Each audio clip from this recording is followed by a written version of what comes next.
the simplest yet most overlooked thing that everyone does.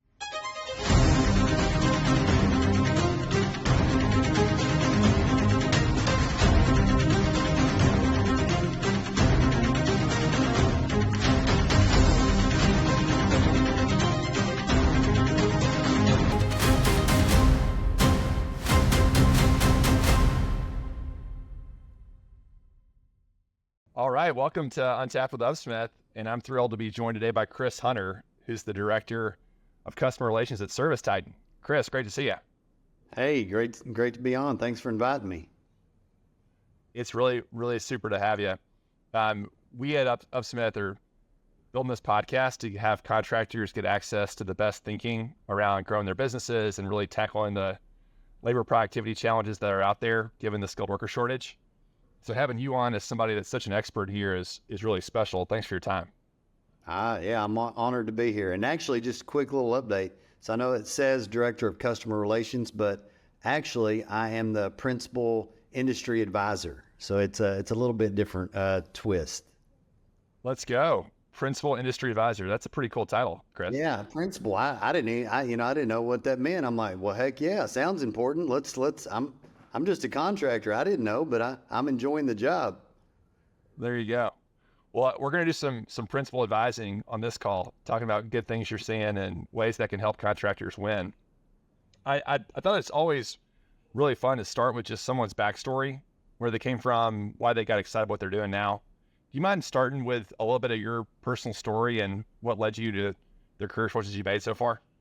Yeah, I'll try to give the Cliff Notes version, but probably this story resonates with a lot of people that listen because I got into the trades completely by accident. I was not planning on it, had no intention of it, but in high school, they had an easy half a day if I went to the air conditioning class, and then I knew I could get out and go play baseball, the other half, and my senior year was going to be a breeze. Never thought I'd use it. So I went there, and lo and behold, I actually liked it. And then fast forward a few years later, I'm not doing air conditioning. I'm actually working for AT&T as a communications technician. And then 9/11 happened. And they came in and they're like, listen, we're going to have to lay off 10,000 of the new hires. And I was one of them. And then they said, well, there is a caveat. We do have a few openings. If you could pass this test, we have an air conditioning slot available in your area. You can keep your job. So I must have retained a little bit of that knowledge that I learned in that VOTEC class in high school, took it, fell in love with the job, man. I just love solving problems. I loved the challenge of always something new. I wasn't in one place all the time. I got out and about. So I just really threw everything I had into learning air conditioning, and trying to be the best that I could. And then a few years after that, my boss, of all things, he told me, he said, Chris, you're pretty good at this. You should think about, starting your business or something, kind of a golden parachute. So I did. I went out and I got my license and I started doing it after hours. And before I knew it, got overwhelmed with work. So I had to leave AT&T and make that jump. And then, it was really tough from there because I was a really skilled technician. I was good at solving one problem at a time, connecting with one homeowner. And then I found myself having to run a business, man. And I'm telling you what, running the business and being the technician, those are two different jobs, two different roles, everything. So I once again realized, oh man, I'm going to have to learn how to run a business. So I threw myself into learning how to run the business. I found the best of the best, learned from them, studied from them, got a lot of great mentors along the way. In fact, one of them is my business partner now, Ben Stark. But I went through the Service Nation Alliance, which was a best practice group, and I just absorbed every piece of knowledge I could and went to implement on it. So, and then from there, my company, man, God blessed us. We had a great run. I was in Southern Oklahoma. We went from one location in a town of 25,000 people to 5 different locations in Oklahoma and North Texas. And then I eventually sold that in 2018 to a private equity group called Turnpoint Services, and exited the business after that. And then that's when ServiceTitan called me up too, and they're like, hey, we're doing some awesome things here. We would really love to have the industry kind of inside our company, so you can be the voice of the customer. And I was like, man, I'm game. Sounds right up my alley. I love learning. I love keeping on top of what's going on. I love serving people. So it's been a great fit. But that's kind of it in a summarized nutshell. That's awesome, Chris. Well, I'd love to, for those who weren't as familiar with your term of service when you're running your own company, just a couple of stories from that period of time. You guys won some best contractor awards. Yeah, you were given lots of recognition as a founder of the Wyatt Smith Industry Innovator Award.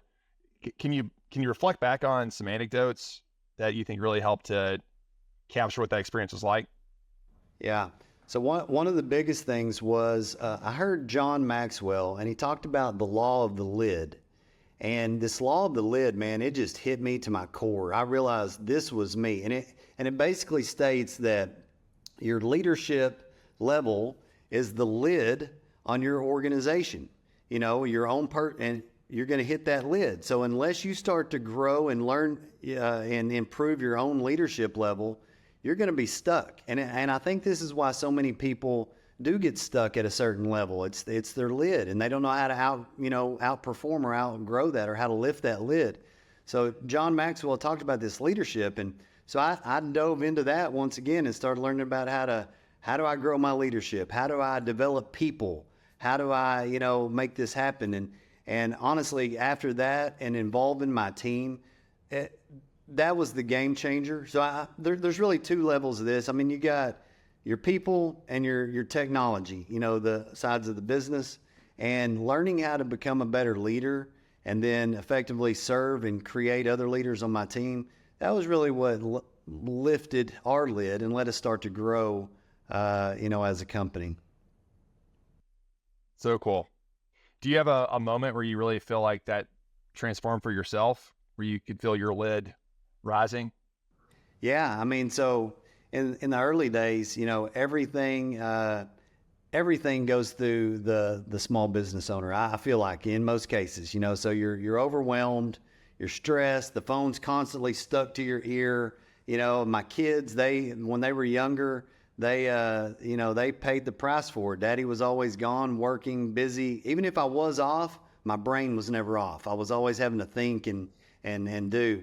And then, fast forward a little bit, when you learn how to invest in your people and your team, create systems and processes that are repeatable.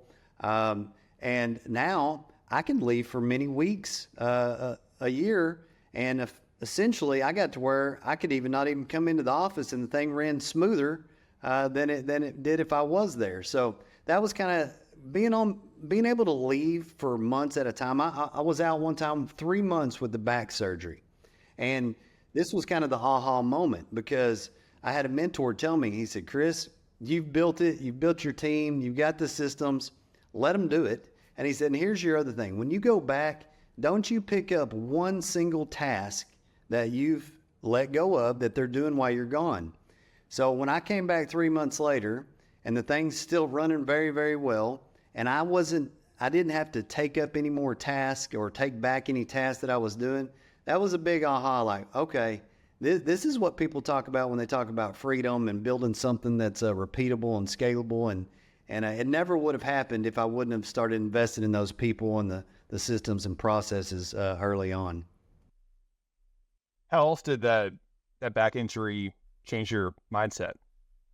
Well, also the back injury was one thing that, hey, you're not as young as you used to be. You can't do things like that. And two, it was also the realization that, wow, if you don't have that next up or the bench or the leadership team, there's a lot of families depending on that business to be successful, and the levity of that, was like, all right, I can't have this revolve around me. And luckily so, because I went through another health challenge after I even sold the business, but it kind of gives you the realization that don't make it all about you, because you're replaceable. You may not be there one day, and the business is its own living, breathing entity. It has to learn to survive and thrive with or without you there. So that was a pretty big takeaway for that.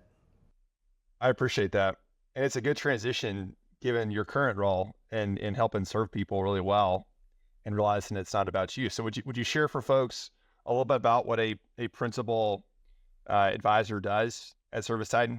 Yeah. So if you think about, if you love the trades and you've had a lot of success in the trades, but you don't want to just go out and start up another business. People ask me all the time, they're like, are you going to go do this again? I'm like, I don't know if I want to. I right now, I don't have the stress. I just get to learn about what's going on in the industry. I get to learn about ServiceTitan. How do these two mesh? How can I go and help them do that? I don't know if I want to do that, but yeah, it is the perfect job for after running a contracting business. In fact, we've got several other people just like myself that have joined ServiceTitan that are there to help.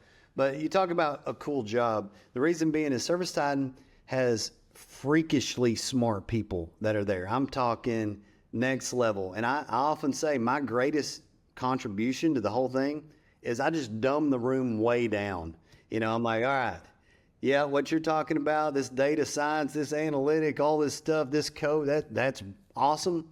What's it mean if I'm the contractor out there still in the truck holding the tablet? What can we do to make this better? How do we communicate this better to the customers? So I get to help a lot with that. When they've got ideas or they're building products, I get to see it up front, give them insight on what the contractors are really doing and needing. And then also I get to study a lot about the industry and then feed that data back to ServiceTitan about trends and kind of what that means as a contractor and how do we get in front of those things. That's great. Well, it sounds like it's a great role to serve people well, both internally on your team at Titan and also externally with your customers. It's all about serving, and that's what I love. I mentioned earlier, Ben Stark, he's a partner of mine we had a company even before I went to ServiceTitan called Go Time Success Group.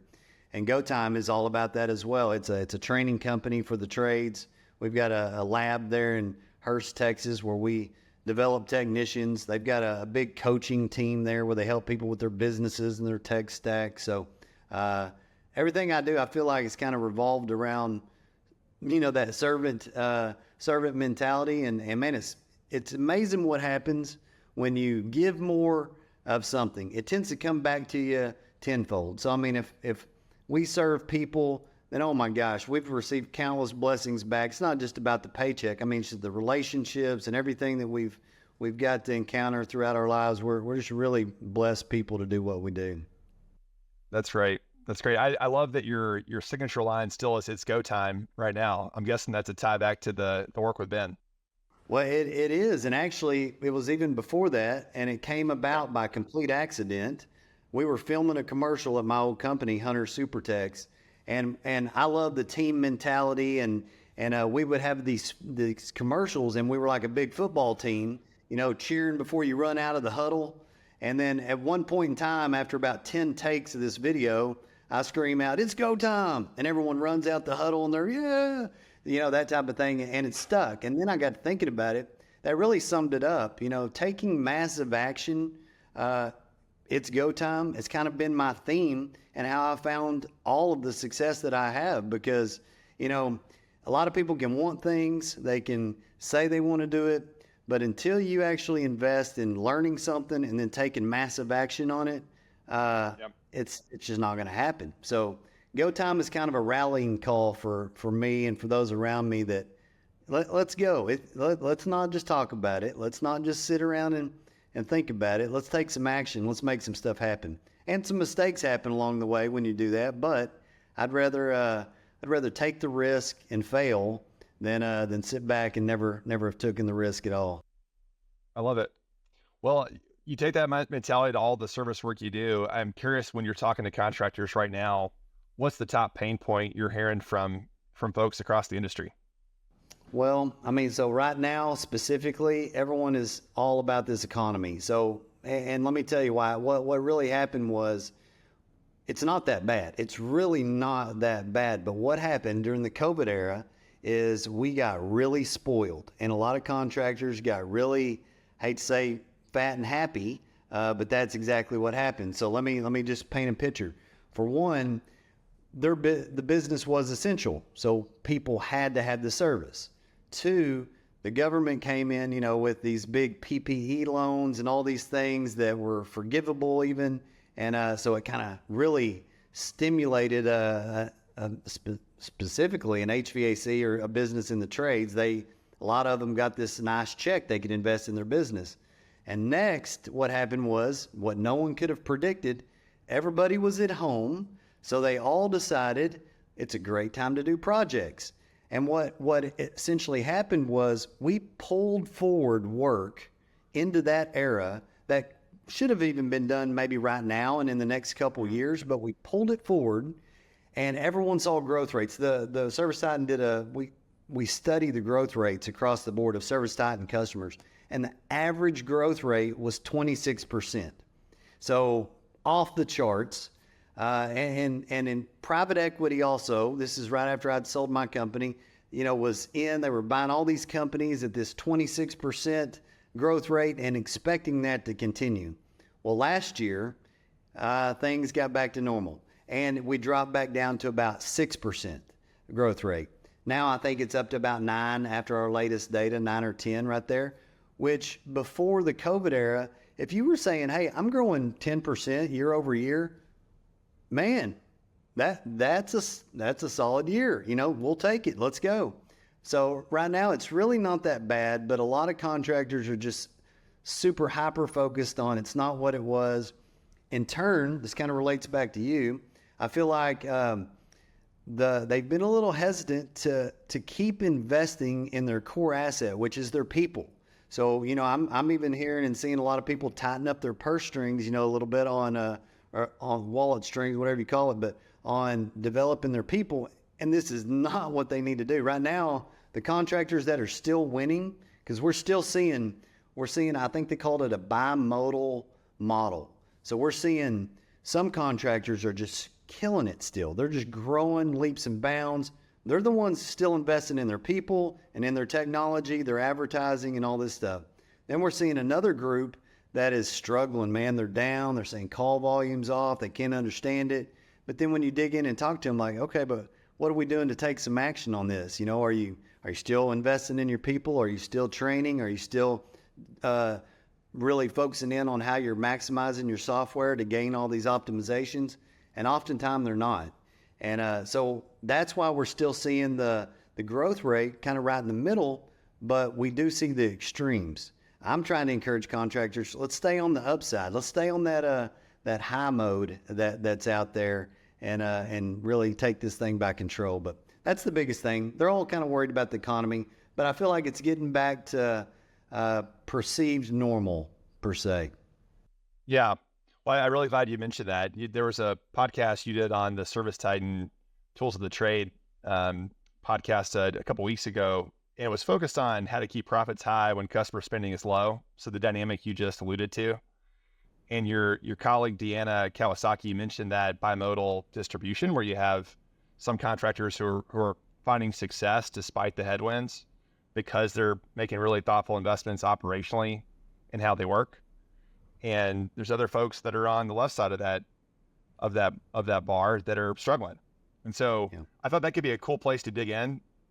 And one thing that we're focused on is around how competitions and other types of technician-focused engagements can help drive more revenue, higher close rates, higher average tickets.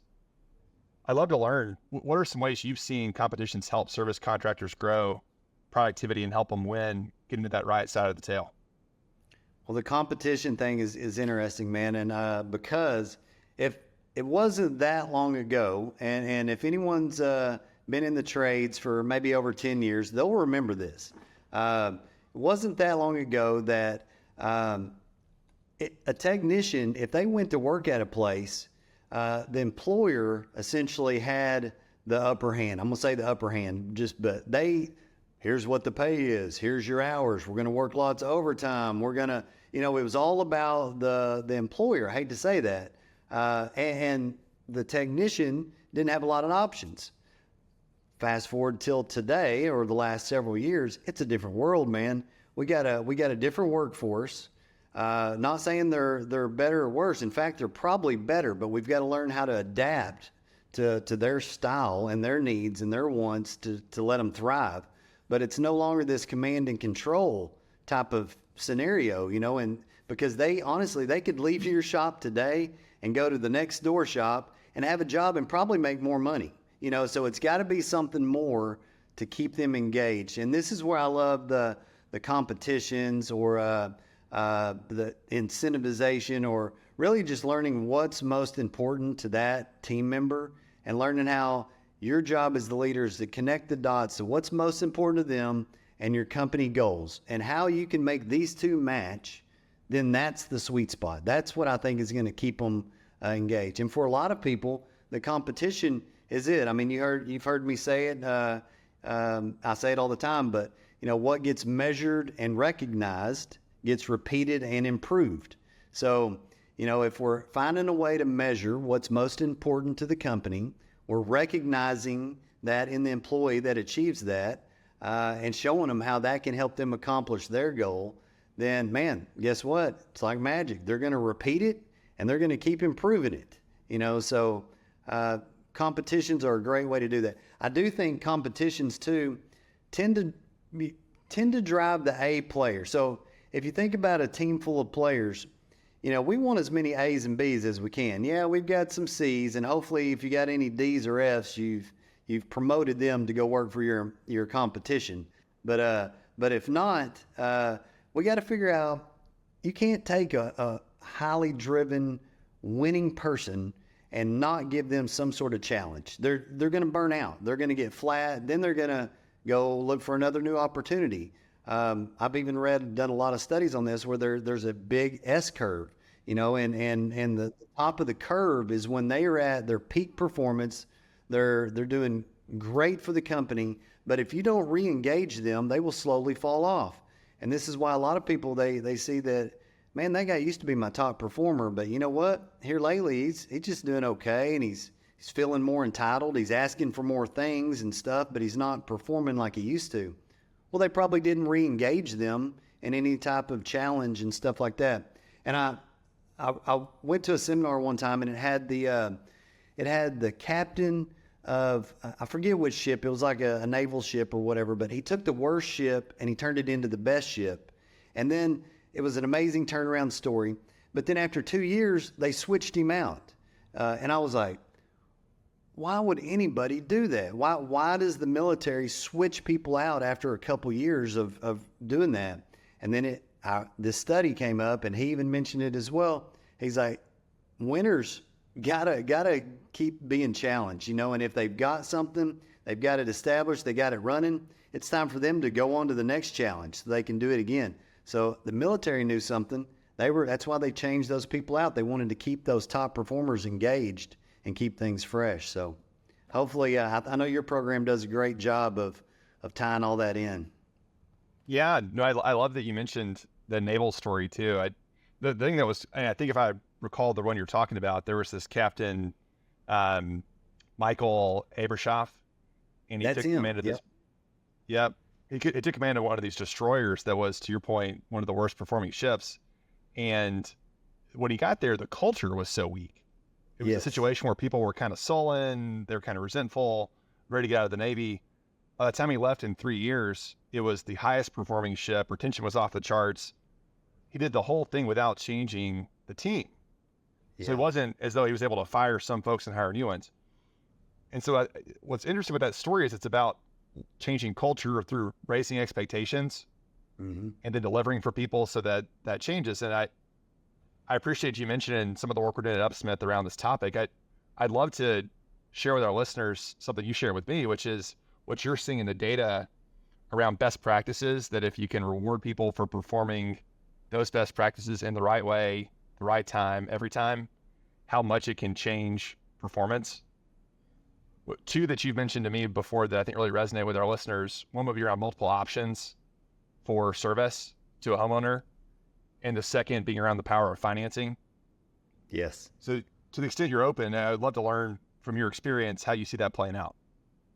Yeah, well, I mean, the multiple options is the simplest yet most overlooked thing that everyone does. So I mean, think about homeowners, especially in a time where the economy may be like it is right now. I mean, there's still a vast array of people that are out there that have different buying levels and needs. And if you're not giving them multiple options, you're essentially choosing for them. And think about a technician. A lot of times they're starting out, maybe they don't have a lot of money, so they're thinking through their own lens, like, oh man, I don't want to offer that thing. It's way too much money. No one would pay that much for that big a service. It's not true. Someone else may have already been through, a life cycle, and now they have a different lens they're looking through, and they just want something that's the best, or it's the quietest, or, that's got the best warranty, whatever it may be. So just the multiple options thing in your data actually was a huge eye opener, even to me, on the reinforcing that, because we know that at ServiceTitan. It's why we build so many integrated tools to help them easily build multiple options, how to present them, and then to follow up with that, how to even do that with the financing, even multiple options on the financing. But whenever you showed me your data about the results in just specific individuals that just began to give more options and were simply rewarded on that, recognized and rewarded on it, it was pretty crazy. Yeah. Well, I love your line about what gets recognized gets repeated. So the data that we've seen working with contractors is that if you can message people every time they deliver 3 or more options for service to one of their customers, the rate at which they do that more than doubles in as little as 2 weeks. You think about that, you're like, wow, more than doubles. How's that possible? And it really drives into some of the things you mentioned. A lot of times technicians will be in their heads and they'll think, if I were in this person's shoes, it wouldn't make sense for me. So who am I to propose something different to them? And helping them take a step back and understand this is what's going to get the best outcome and the most agency for the customer is a really powerful thing. That's it. And there's one other reason I love the multiple options part of recognizing that one. So I've made this mistake as a contractor. Sometimes I have recognized not necessarily the wrong thing, but a metric that I thought was going to really drive something, and consequently it drove the opposite as well. So for example, let's say that in my service department, I was really concentrated on average ticket. It's a great KPI to monitor and even to recognize, but I didn't have anything else with that. So what happened was, all of a sudden, man, our average ticket started going through the roof. But I was looking at my total revenue, the profitability, some things were not quite adding up here. And I'm like, what's going on? Well, our technician turnovers, our sales for new system replacements started going down. So I'm like, holy smoke. Yep. I'm recognizing they're repeating it and they're getting better at it, but I've kind of shot myself in the foot. But the reason why I love the multiple options, and a lot of best practice companies do this, we as a company, I love the philosophy of, we can fix anything. I mean, it may not be cost effective, but guess what? I'm going to give you an option to at least repair anything. And then I'm also going to give you an option for a complete replacement, no matter what. So if I'm presenting options, not knowing what the homeowner may or may not want to do, and I'm going to make it easy for them to choose, I'm going to make it easy for them to buy it with financing or whatever it may be. And I just simply give the options of repair to replace. Man, great things are going to happen. So I love focusing on that multiple options, because now we're not going to pigeonhole ourselves into someone's just trying to sell them new equipment, or, they're just trying to raise their average ticket. No, we're just serving. And if I'm a technician, you can't tell me, if you're a technician that goes into a 25-year-old house, all right, you cannot be a great technician if you can't go in there and find ways to help keep that customer comfortable, save them money, or keep their family safe. If you're a great technician, you go into that house, you can find multiple ways to do it. Then their job, to me, is not to sell them anything. It's just to make the options. Here's what I found. I'm a really good technician. Boy, I found some ways I can save you some money. I can make you more comfortable. I can keep your family safe. Here's some options of what we can do. And then let them choose. I guarantee you great things happen, and your data proves that, and so does ServiceTitan's. I love that so much, Chris. Well, we're thrilled to be partnered with ServiceTitan, to have joined the Technology Partner Network, and to be able to find mutual customers both through your platform and then us going directly to folks. I think one of the really cool parts about that partnership too is the data that's being generated through ServiceTitan becomes a really great source of truth for measuring what happened and then building a reward system to make more of it happen, or a competition to get people excited about a growth goal. So we're awfully excited to continue building with your team and to really dig in a lot of those best practices that you guys identify.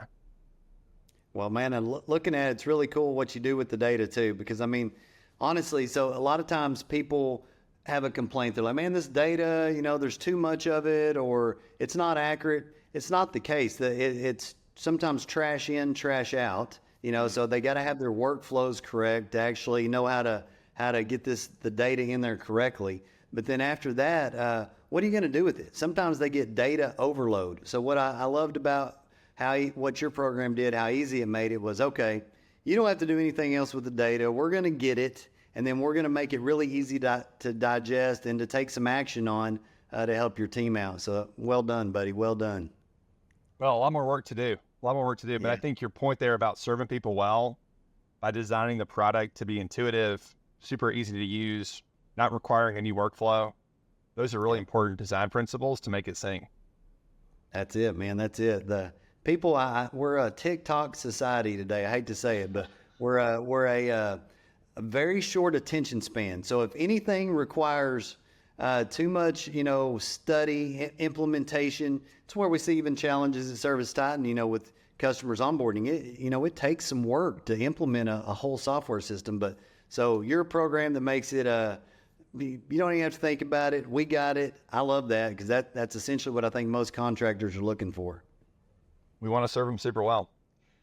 So whenever we have a guest on the program here, we want to learn from them about sort of things that they've read that have led them to change their behavior in some way, because we're all about continuous improvement and becoming more productive. Would love to learn from you, either a book you read, an idea that you encountered, something that led you to really reconsider a way you were making choices. And you've already mentioned a couple, even on the story about your career. I love the John Maxwell's Laws of Leadership, but curious what else did you add to that list? Yeah, John Maxwell, the 21 Laws of Leadership is definitely, I think, a must read for anybody that's a leader of a company. I mean, for me personally, as a man of faith, the Bible was obviously full of instructions. Whether you're a person of faith or not, there's just a lot of dang good advice in there. You know what I mean? So that was a game changer. In fact, let me tell you what I did one time. I have so many favorites, but I quit watching TV during a span of several years. I'll watch a little bit now, but not much. But I quit watching TV, and I just started reading books that were about things that I wanted to get better at, whether it was business, whether it was family, whatever it was. That's what I would do. I would try to learn and study. So even took a lot of that advice and things that we learned. My partner, Ben Stark and Dave Rothker, and we wrote a book. It's called It's Go Time. So I'd also, shameless plug, encourage anyone to check that out as well, because it just shares out all of the lessons we learned. And the point of the whole thing for this was kind of the shortcut for me was if you want to get to a certain point A to point B, the fastest way to do that is a straight line. And you can do that if you will simply find someone that's already at point B and learn what they know, the good, the bad. So that way you don't have to repeat it. You don't have to take 2 steps forward and 3 steps back. You can just follow that path straight. So that's what Ben and I did, and Dave Rothker helped us write it, and we did a great job, I think, of capturing those lessons learned. Some of the pain points especially. It's not just all beat your chest, brag, here, look how awesome we were. No, it was what it was like to be in the trenches, in the weeds, and to learn lessons from people and apply them. And so I think it would be a great tool for anybody as well looking to check something out. That's great. We'll put the link there to It's Go Time, your book with Ben, and that's really cool. Yeah. When I post that question, I don't always expect someone to have their own one to reference, but that's really fun. I got to ask the follow-up question. So writing a book, that's a process. Like, what did you find? What was your process you used? What helped you get your ideas out there? Any reflections you have on that experience? Yeah. So Ben Stark is He's a member of the Contracting Business Hall of Fame, HVAC Hall of Fame, serial entrepreneur, built and sold many companies. So he called me and he's like, Chris, we need to write a book. I'm like, great idea. He said, all right, you start, I start, we'll combine it together. So about 3 months later, we got together and I'm like, what do you got, Ben? And he didn't have much. I didn't have anything. I'm like, this is a lot harder than we ever even dreamed, didn't it? And he's like, yeah. And luckily, we had another friend of ours that's now a business partner of ours named Dave Rothker. Dave was just super gifted at writing. And so for a period of over a year, Ben and I would have a regular call with Dave, and we just talked through everything that's in the book. We talked about our journeys from start to finish, each section of the business, whether it was marketing, culture, people, HR, adding companies, selling companies, call center, you name it. We took every topic, and Ben and I just discussed and shared stories and lessons learned along the way. Dave captured it, was able to help us put it down on paper. So that was a true blessing. And also a lesson learned of the lid. My lid was I wasn't going to be a great writer by myself. I needed some help. So we invested in some people to bring in to help make that happen. That's great. Well, I'm excited to dig into it myself and get some lessons there. Curious whether, go ahead. I was just going to say, as a contractor too, we put lots of pictures in there because I know what it's like that period I went of reading all the time. It's that attention span, it's tough. So we put a lot of pictures and a lot of illustrations in there for contractors as well. Awesome. Curious about other productivity hacks you have, things you do on a day-to-day basis to be able to perform. Yeah, well, the biggest thing, this isn't just for me. This is for you. This is for anybody in business. This is even for down to the technician level. But we go through an annual planning process every year. And then in an annual planning process, specifically as a company business owner, we're going to take and analyze everything that we did last year, what we want to accomplish this year, get really solid and clear about what our goals are. And then we're going to reverse engineer what it takes to get that. So let's say that I wanted to become a $10 million plumbing company, whatever, you name it. Well, all right, here's the top line number. What does that mean? How many calls do we need? What's our closing percentage going to be on those calls? What does that mean for average ticket? How many technicians are we going to have? And then we can reverse engineer this thing out so we know every month a very clear path forward to hit and achieve these goals. So I love the annual planning and as much as anything. I think it's the easiest, most underlooked thing that one can do. And it's just setting up a simple reverse engineer budget. But you can also do this with your personal life or whatever. It's just taking some time, thinking about your mission, your vision, your core values, even as a person or a family, a father, a husband. What are we trying to do here? What's the goal? What are we trying to accomplish? And how can we reverse engineer to make that look successful? And then we talked about it a little bit earlier, but it's taking massive action. Once you got the plan, action is easy to take. But if you know the steps and you know what's got to happen next, it's just go time, man. You can just go and you don't have to have everybody, wondering what's next. Can I do it? Can I not? We're all moving in the same direction. And it's kind of amazing when Big Mo gets moving, momentum. It's go time. I love it. Any podcasts, Rex, or newsletters that you consume regularly that you say other people should check out?